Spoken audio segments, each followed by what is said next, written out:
کہ کثرت سے ایسا ہوتا کہ آپ اس قدر اللہ کی بارگاہ میں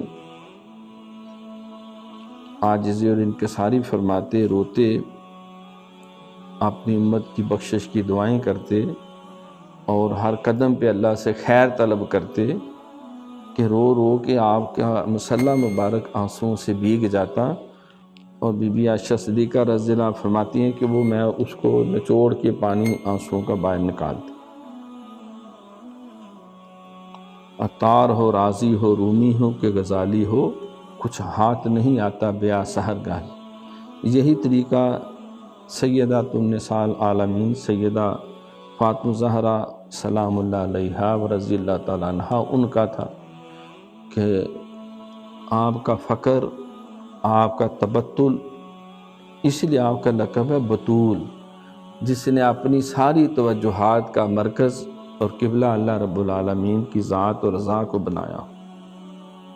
وَتَبَتَّلْ إِلَيْهِ تَبْتِيلًا، ہر ایک سے کٹ کر تو میرے ساتھ لو لگا لے۔ اسی لیے سیدہ فاطمہ زہرا، سیدہ بطول آپ کا لقب۔ مریم از یک نسبت عیسیٰ عزیز، ہر سے نسبت حضرت زہرا عزیز، نور چشم رحمت للعالمین، امام اولین و آخرین، بانو اعتاج دار حال عطا، مولا علی مشکل کشا شیر خدا، مادر مرکز پرکار عشق، مادر قافلہ سالار عشق۔ حضرت علامہ اقبال نے آپ کی خدمت میں یہ منقبت لکھی، تعریف و توصیف فرمائی۔